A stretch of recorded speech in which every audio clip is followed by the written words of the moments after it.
అందరికీ నమస్కారం అండి. ముందుగా మన ఛానల్ని సపోర్ట్ చేయండి. మనం చేస్తున్న వీడియోస్కు మంచి లైక్స్ ఇవ్వండి.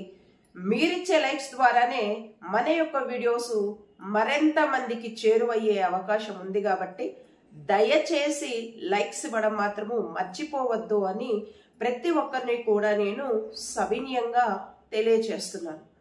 ఆంధ్ర రాష్ట్రంలో ఈ 11 నెలల నుంచి కూడా ఏం నడుస్తుంది అనేది ప్రజలందరూ గమనిస్తున్నప్పటికీ కూడా కొన్ని పచ్చ ఛానల్ తీసుకున్న ఆ పచ్చ ఛానల్లో పనిచేస్తున్న కొంతమంది జర్నలిస్టులు అనాలా, యాంకర్స్ అనాలా, మనకైతే తెలియదు. కానీ వీళ్ళు ప్రచారం చేస్తున్న మాటలు చూసిన తర్వాతన అలాగే కొన్ని యూట్యూబ్ ఛానల్స్ కానీ ప్రజల తరపున నిలబడి ప్రభుత్వాన్ని ప్రశ్నిస్తారా అంటే అస్సలు ఉండదు.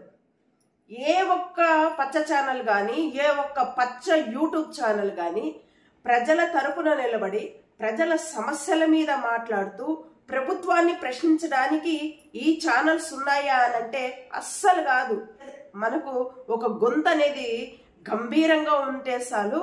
ఆ గొంతు వాల్యూమ్ అనేది ఏ మేరకు పెంచాలి, ఏ మేరకు ఆ గొంతు యొక్క వాల్యూమ్ పెంచి మాట్లాడగలిగితే మనం మాట్లాడుతున్న అబద్ధాలన్నీ నిజాలైపోతాయి అని చెప్పేసేసి ఈ మధ్య కాలంలో పుట్టగొడుగుల్లాగా పుట్టుకొచ్చినాయిలేండి యూట్యూబ్లో కొన్ని పచ్చ ఛానళ్ళు. అలాగనే ఈ పచ్చ ఛానళ్ళు పచ్చ మెయిన్ స్ట్రీమ్ మీడియాకు అనుసంధానంగా పనిచేసుకుంటూ నిత్యము కూడా జగన్మోహన్ రెడ్డి గారి నామస్మరణ చేసుకుంటూ జగన్ అలా చేశాడు, జగన్ ఇలా చేశాడు, జగన్ పాలనలో ఇంత అవినీతి జరిగింది, వీళ్ళందరూ అవినీతి పరులే, వీళ్ళప్పుడు అలా మాట్లాడారు, వైఎస్ఆర్సీపీ పార్టీకి సంబంధించిన నాయకుడు అప్పుడు అలా మాట్లాడారు, ఇప్పుడు ఇలా మాట్లాడుతున్నారు అనే విధంగా స్క్రీన్ల మీద వేసుకొని మాట్లాడుతూ ఉంటారు. అరే ప్రజెంట్ పాలన మీద మాట్లాడండిరా. ప్రజెంట్ పాలనలో ఒక రైతు గురించి మాట్లాడండి, ఒక మహిళకు జరుగుతున్న అన్యాయం గురించి మాట్లాడండి, ఒక హత్య రాజకీయాల మీద మాట్లాడండి, లేకపోతే ఆంధ్ర రాష్ట్రంలో జరుగుతున్న అక్రమ మైనింగ్ల మీద మాట్లాడండి. లేదంటే గనక ఈ గోవింద గోవింద యాప్ ఏదైతే ఉందో బెట్టింగ్ యాప్, సనాతన ధర్మ ముసుగులో జరుగుతున్న ఈ గోవింద బెట్టింగ్ యాప్ గురించి దీని గురించి మాట్లాడండి. యువత యొక్క స్థితిగతుల గురించి మాట్లాడండి. ఒక స్టూడెంట్ స్థితిగతులు ప్రెసెంట్ ఏ విధంగా ఉన్నాయి వీటి మీద మాట్లాడండి అంటే అస్సలు మాట్లాడరు. ఇటు ప్రభుత్వం తీసుకున్నా కూడా ప్రజలకు మేము ఏం చేస్తున్నాం, లేదు ఆంధ్ర రాష్ట్రంలో సమస్యలు ఏ విధంగా ఉన్నాయో ఈ సమస్యల మీద ప్రభుత్వం ఏ విధంగా స్పందించగలుగుతుంది, ఎటువంటి చర్యలు తీసుకుంటున్నాం అనేసి ఏమన్నా ప్రభుత్వం ఏమన్నా చెబుతుందా అంటే కాదు. జగన్ జగన్ జగన్ జగన్ 11 నెలల నుంచి జగన్ జగన్ పాలన ఇలా ఉంది, ఈరోజు ఆంధ్ర రాష్ట్రం ఇలా తయారవడానికి జగన్ కారణము, అన్నిటికీ జగనే కారణం. లేకపోతే వైఎస్ఆర్సీపీ నాయకులను అరెస్ట్ చేయడము, అధికారం చేతిలో ఉంది కాబట్టి, లేదంటే కార్యకర్తలను అరెస్ట్ చేయడము, ఈ కార్యక్రమాలే గత 11 నెలల నుంచి కూడా ఈ విధంగానే మనం చూస్తూనే ఉన్నాం. ఆంధ్ర రాష్ట్ర రాజకీయాలు ఈ అధికార పార్టీకి సంబంధించిన వాళ్ళు ఏం చేస్తారంటే యూట్యూబ్లో ఎవరైతే ఈ యొక్క వాయిస్ బేస్ పెంచుతూ మాట్లాడుతూ ఉంటారో ఇటువంటి ఛానల్స్ ని సెలెక్ట్ చేసేసుకొని వాళ్ళ ప్రభుత్వానికి అనుగుణంగా మాట్లాడడానికి మరి ఏ విధంగా ఇన్వెస్ట్ చేస్తున్నారు, వాళ్ళ ప్రభుత్వానికి అనుకూలంగా మాట్లాడడానికి జగన్మోహన్ రెడ్డి గారిని డీఫేమ్ చేయడానికి మరి ఎన్ని ఛానల్స్ పనిచేస్తున్నాయి, ఎంత ఖర్చు పెడుతున్నారు, సెలెక్టెడ్ గా ఆ ఛానల్స్ ఏంటి అని కూడా ప్రతి ఒక్కరికి తెలిసిన విషయమే. ఇక్కడ నేను చెబుతున్నది ఏంటి అంటే వాయిస్ అధికంగా పెంచినంత మాత్రాన ఒక అబద్ధము నిజమైపోతుందా? ఆ విధంగా ఈరోజు తెర మీదకి తెచ్చి మాట్లాడుతున్నారు కదా, ఒక అబద్ధము ఎప్పటికీ నిజం కాదు. మీరు నెత్తి నోరు మొత్తుకొని మాట్లాడిన ఒక అబద్ధం అయితే నిజం కాదు.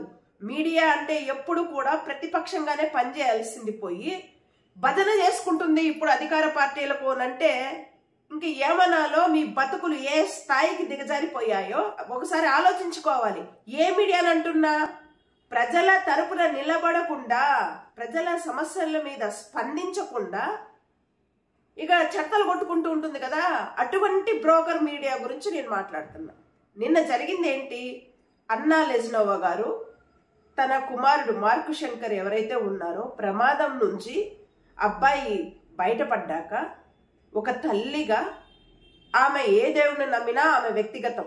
ఆమె ఒక క్రిస్టియన్ కావచ్చు, వెంకటేశ్వర స్వామిని నమ్మి ఉండవచ్చు. తల్లిగా తన కుమారుడు ప్రమాదం నుంచి బయటపడ్డాడు కాబట్టి తిరుమల తిరుపతి దేవస్థానానికి వచ్చి ఆమె డిక్లరేషన్ మీద సైన్ పెట్టడం, గుండు చేయించుకోవడం, అటు తర్వాత విరాళాలు ఇచ్చి భక్తులకు ఆమె అన్నప్రసాదాలు వడ్డించడం, ఇవన్నీ కూడా మనం చూసాం.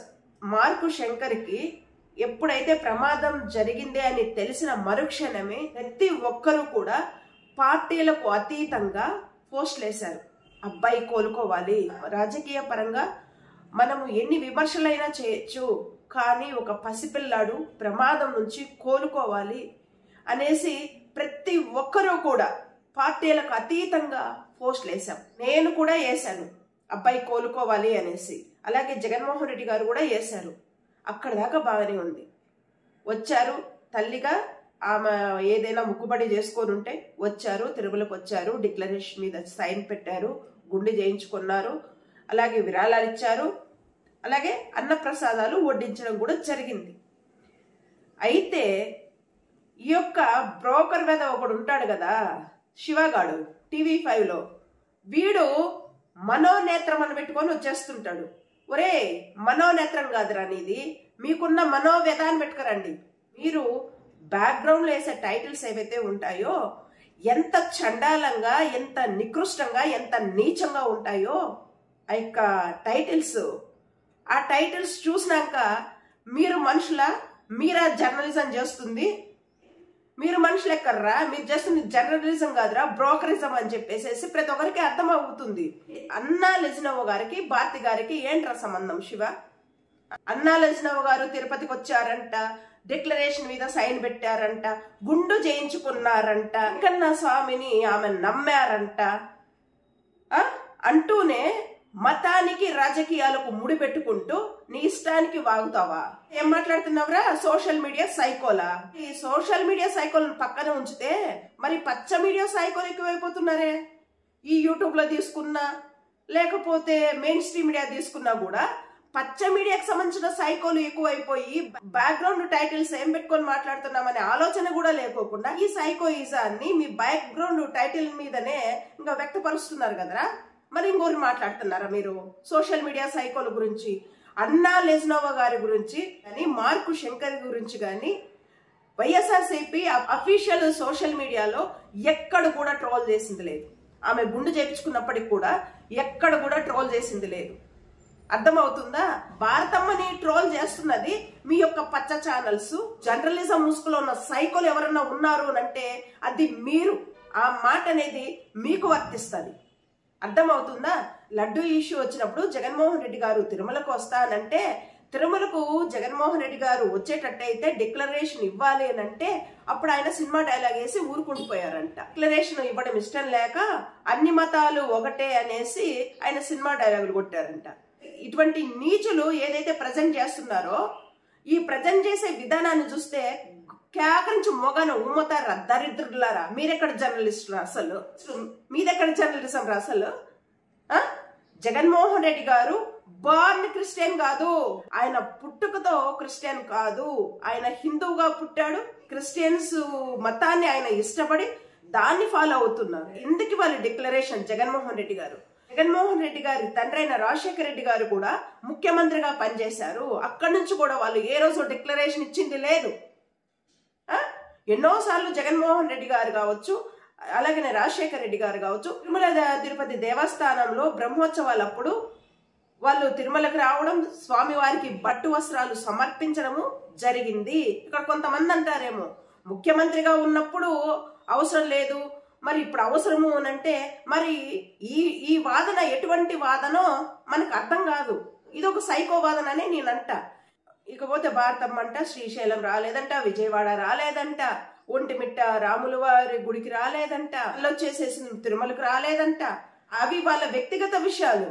వ్యక్తిగత విషయాలకు దూరి మరి మనము జర్నలిజం చేస్తున్నాము అనంటే దాన్ని జర్నలిజం అంటారా, బ్రోకరిజం అంటారా? నాకు అర్థం కావట్లా. ఎవరి మతాలని వాళ్ళు గౌరవించుకుంటూ, ఆ మతానికి సంబంధించిన సాంప్రదాయాలను గౌరవించుకుంటూ వెళ్ళడం అనేది వాళ్ళ వ్యక్తిగతం. అది టోటల్ గా ముఖ్యమంత్రి భార్య కదా, ఖచ్చితంగా రావాలి అనడానికి మీకేం అధికారం ఉంది? ముఖ్యమంత్రి వచ్చాడా లేదా అనేది చూసుకోవాలి కానీ ముఖ్యమంత్రి భార్యతో ఏం పని మీకు? ముఖ్యమంత్రి భార్య ఏమన్నా ముఖ్యమంత్రా? ఒకసారి చెప్పాలి కదా. ఆమె ఇష్టము, ఆమెకంటే ఒక స్వేచ్ఛ ఉంటుంది. వాళ్ళ వ్యక్తిగత విషయాలకు దూరి కూడా మనం జర్నలిజం చేస్తున్నాము అంటే మరి మిమ్మల్ని ఏమనాలి? ఒకరినేమో ట్రోల్ చేయొద్దంటాం, కానీ భారతమ్మని మనమే ట్రోల్ చేస్తాం. మన బాధ్యత కలిగిన మెయిన్ స్ట్రీమ్ మీడియాలో మనోనేత్రం అని ఒక ప్రోగ్రాం పెట్టి అన్నా లజ్నవ్వ గారు గుండె చేయించుకున్నారు, భారతమ్మ గారు ఎందుకు చేయించుకోలేదు, అన్నా లజ్నవ్వ గారు డిక్లరేషన్ లో సైన్ పెట్టారు, జగన్మోహన్ రెడ్డి గారు ఎందుకు పెట్టలేదు, పవన్ కళ్యాణ్ గారి పిల్లలు పెట్టారు, మరి జగన్మోహన్ రెడ్డి గారు ఎందుకు పెట్టలేదు? ఇవి అవసరమా? వీళ్ళు పెట్టడం వల్ల పెట్టకపోవడం వల్ల ఆంధ్ర రాష్ట్ర ప్రజల జీవితాలు ఏమన్నా మార్పు చెందుతాయా? పోనీ ఆంధ్ర రాష్ట్రంలో ఉన్న సమస్యలు ఏమన్నా తీరుతాయా? తీరవు కదా. అన్నా లజ్నవ్వ అని చూసి నేర్చుకో భారతమ్మ అని ఒక ఎపిసోడే నడిపించేస్తున్నారు అంటే ప్రజల సమస్యల మీద ఎప్పుడైనా ఇటువంటి ఎపిసోడ్ నడిపించినారా మీరు? ప్రభుత్వాన్ని ప్రశ్నిస్తూ మీ బతుకులకు లేదే, ఉండదు. ఎప్పుడు చూడు చెత్తని తీసుకొని వచ్చి ఛానల్లోకి వేసుకొని జరిగిపోయిన విషయాలన్నీ ఛానల్లోకి వేసుకొని ఆ జరిగిపోయిన విషయాల్లో కూడా నిజాలున్నాయా అంటే ఉండవు. అబద్ధాలే, వీళ్ళ బతుకంతా అబద్ధాలు అబద్ధాలు అబద్ధాలు. ఎంతసేపు జగన్మోహన్ రెడ్డి గారి మీద పడడమే ఇల్లు. కోర్టు నిబంధనలని అతిక్రమించి మాట్లాడేస్తున్నారు మీరు అంటే ఏమనాలి? మోహన్ రెడ్డి గారు అవినీతి పరుడు అంటాడు, లడ్డూలో కల్తీ జరిగిపోయింది అంటారు, తినిపించేశారు ప్రజలకు అంటారు. ఇవన్నీ కూడా, ఈ అంశాలు మొత్తము కూడా కోర్టు పరిధిలో ఉండి మిమ్మల్ని చాచి రెండేట్లు చంపక పట్టమని వేస్తున్నప్పటికీ కూడా నిర్ధారించేస్తారు వీళ్ళు. ఇలా పైత్యం ఇలానే ఉంటుంది. గౌరవ న్యాయస్థానాలు కూడా ఈ మనిషి అవినీతి పరుడు అని ఎక్కడ నిర్ధారించలా. గౌరవ న్యాయస్థానం కూడా ఈ లడ్డూలో కల్తీ జరిగింది అని ఎక్కడ నిర్ధారించలా. కానీ ఈ పచ్చ ఛానళ్ళు, జర్నలిస్టుల ముసుగులో ఉన్న ఈ బ్రోకర్లు వీళ్ళు మాత్రం నిర్ధారించేస్తారు. అవినీతి పరులు, లడ్డూలో కల్తీ జరిగింది అనేసి. అంత దారుణాతి దారుణంగా ఉంటాయి ఈ దరిద్రుల మాటలు. ఏమన్నా మాట్లాడినామంటే మాత్రము కేసులు పెట్టేస్తాం అని బెదిరించడాలు. అధికారం ఇచ్చింది నిజాలు మాట్లాడే వాళ్ళ మీద కేసులు పెట్టమని కాదు, ప్రజలను తప్పుదావ పట్టిస్తున్న మీలాంటి దరిద్రుల మీద కేసులు పెట్టాలి. దాన్ని విస్మరించేసేసి ప్రశ్నిస్తున్న వాళ్ళ మీద కేసులు పెడుతున్నారు కదా ఆంధ్ర రాష్ట్రంలో. అదే మాకున్న దరిద్రము. ఆంధ్ర రాష్ట్రంలో ఓటు హక్కు లేని వాళ్ళు కూడా ఒక ఛానల్ పెట్టేసేసుకొని కామన్ ఓటర్ని నేను అని చెప్పేసేసి ఏదైతే ఒక మీడియా పెట్టేసేసుకొని ఇక వచ్చి అధికార పార్టీ పాదాల దగ్గర భజన చేసుకుంటూ అబద్ధాలను ఇవే నిజాలని చెత్తలు కొట్టుకుంటూ మీ యొక్క అవసరాలను తీర్చుకుంటూ బతికిపోతుంటారు. చూడు, వీళ్ళు ఈరోజు నీతి నిఖాసైన జర్నలిస్టులు. వీళ్ళు మాట్లాడే ప్రతి మాటను మనం నమ్మేసేయాలి. ఇటువంటి గొంతు పెంచి మాట్లాడుతుంటారు కదా కొన్ని ఛానల్స్ లో, యూట్యూబ్ ఛానల్స్ తీసుకున్నా, మెయిన్ స్ట్రీమ్ మీడియా తీసుకున్నా, ఆ గొంతు పెంచి మాట్లాడే వాళ్ళు ఎలా మాట్లాడుతూ ఉంటారు అంటే ఆ పక్కన యువగడ నిలబడుకుంటే ఆడు బక్కరలాగా చూసుకుంటారు. ఏం మాట్లాడుతున్నారు వీళ్ళు అన్న నోటి పక్కనే. వాడికి తెలుసు ఈ వ్యక్తి గొంతు పెంచి మాట్లాడుతుంది మొత్తం కూడా అబద్ధాలే అనేసి. అబద్ధాన్ని ఇలా కూడా మాట్లాడచ్చా అనే ఫీలింగ్ లో వాడు ఉంటాడు. మీరు చూడండి కావాలంటే. ఇకపోతే సెట్టింగ్స్ గురించి మాట్లాడుతున్నారు. జగన్మోహన్ రెడ్డి గారంట ఇంట్లో సెట్టింగ్స్ వేసుకున్నారంట, తిరుమల సెట్టింగ్స్ వేసుకొని కీర్తనలు పెట్టేసేసుకొని దేవుడు ముందర కూర్చుంటారా? ఆ సెట్టింగ్స్ వేయచ్చా? అటువంటి సెట్టింగ్స్ ఏంటి అనేసేసి మాట్లాడుతున్నారు. ఈ సెట్టింగ్ గురించి కూడా చాలా తప్పుడు ప్రచారం చేసి ప్రజల్లోకి ఒక తప్పుగా పంపించేశారు. పెళ్లిళ్లలో కూడా వేస్తుంటారు అటువంటి సెట్టింగ్స్. తిరుమల తిరుపతి దేవస్థానానికి సంబంధించి పెళ్లిళ్లలో మనం అటువంటి సెట్టింగ్స్ చాలా చూడొచ్చు. తిరుమల తిరుపతి దేవస్థానం సెట్టింగ్సే ఆల్మోస్ట్ ఆల్ మనం అన్ని చోట్ల చూస్తూ ఉంటాం.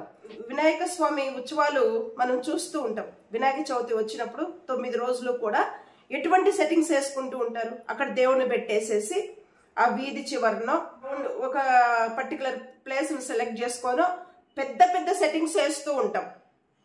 వేసి అక్కడ భక్తులందరూ కూర్చొని ఇక భజన చేసుకోవడం, కీర్తనలను వినడం, ఇవన్నీ కూడా సాంప్రదాయంగా ఆ కార్యక్రమాలన్నీ మనం నడుపుతూ ఉంటాం.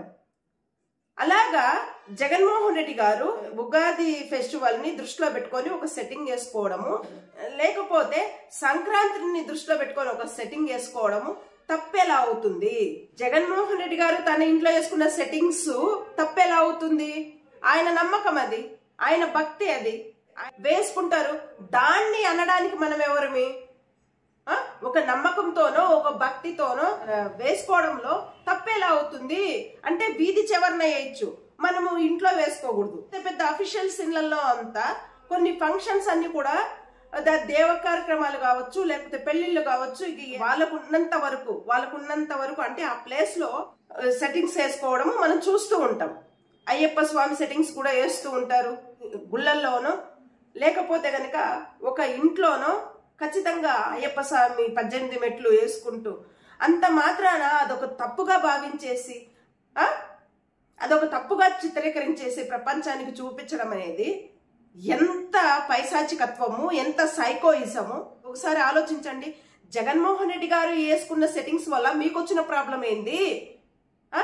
లేకపోతే రాష్ట్రానికి వచ్చిన ప్రాబ్లం ఏంది? ఏమన్నా ఆంధ్ర రాష్ట్ర ప్రజలను గాలికి వదిలేసి ఆయన ఇంట్లో సెట్టింగ్స్ వేసుకున్నారా? ఎక్కడా లేదే. చెప్పింది చెప్పినట్లుగా సంక్షేమ పథకాలు నెరవేర్చారు, ఆంధ్ర రాష్ట్రాన్ని అభివృద్ధి బాటలో నడిపించారు. ఆయన సెట్టింగ్స్ వేసుకుంటే మీకు వచ్చిన నొప్పి ఏంటి? కులాల ముసుగులో మత రాజకీయాలు లేపుతూ అన్నాలేసినవ గారి గుండెను అడ్డం పెట్టుకొని ఒక మహిళ అయిన భారతమ్మ గారిని ట్రోల్ చేస్తుంది మీరురా. మీరు ఈ రోజు ఏమన్నా ట్రోల్ చేస్తారా అంటే కాదే. మీ బతుకులకు కొన్నేళ్ల నుండి మీ టార్గెటే భారతమ్మ గురించి మాట్లాడుతూ, భారతమ్మని టార్గెట్ చేసుకుంటూ, ఎవరో సోషల్ మీడియాలో ఏదో మాట్లాడేశారంట, ఏదో పోస్టులు పెట్టేశారంట, వాళ్ళని అరెస్ట్ చేయాలంట, వాళ్ళు సోషల్ మీడియా సైకోలంట. మిమ్మల్ని మించిన సైకోలు ఉన్నారు అసలు? ఎవరి సాంప్రదాయాలు వాళ్ళవి, ఎవరి నమ్మకాలు వాళ్ళవి, ఎవరి మతాలు వాళ్ళవి. వాళ్ళ మత సాంప్రదాయాల ప్రకారం, వాళ్ళ నమ్మకాల ప్రకారము ముందుకెళ్లడం అనేది పూర్తిగా అది వాళ్ళ వ్యక్తిగతము. వాళ్ళ వ్యక్తిగత అంశాల్లోకి తలదూరుస్తూ విచ్చలవిడిగా మాట్లాడుతున్నాము అంటే మీరు కదా ముందు సైకోల్ అనేది. కొబ్బరికాయ ఎట్టగొట్టాము, నమస్కారం ఎట్టబెట్టాము, శ్రీశైలానికి భారతం వచ్చిందా లేదా, జగన్మోహన్ రెడ్డి గారు వచ్చారా లేదా, డిక్లరేషన్ మీద సైన్ పెట్టారా లేదా, ఇవన్నీ కాదురా. ఇవన్నీ కాదు. 3 మతాలను గౌరవిస్తూ, 3 మతాల సాంప్రదాయాలను గౌరవిస్తూ, ప్రజాసేవలో తరిస్తూ ముందుకెళ్లడమే నాయకుడు లక్షణం. అర్థమవుతుందా?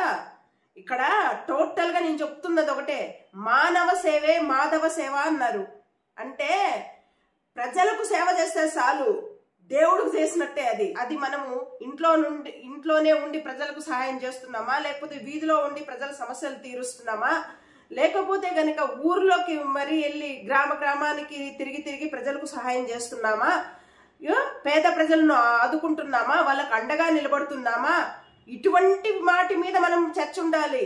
ఆ ప్రజలకు సేవ చేయడమే దేవుడికి సేవ చేసేంత ఫలితము మనకు వస్తుంది. ఇదే ఈ చిన్న లాజిక్ మర్చిపోకంటారా దరిద్రులారా. మానవ సేవే మాధవ సేవ అన్నట్టు ముందుకెళ్ళాలి. ఈ మత రాజకీయాలు, ఈ కుల రాజకీయాలు, ఈ సైకోయిజాలు, వ్యక్తిగత జీవితాలకి దూరి మాట్లాడే విధానాలు మానుకోండ్రా. ఫస్ట్ బాగుపడుతుంది ఆంధ్ర రాష్ట్రం. ఇట్స్ ఓకేనండి. ఈ యొక్క వీడియో మీద మీ యొక్క విలువైన అభిప్రాయాలు తెలియజేస్తారని ఆశిస్తున్నాను. అండ్ థ్యాంక్స్ అండి. Thanks a lot.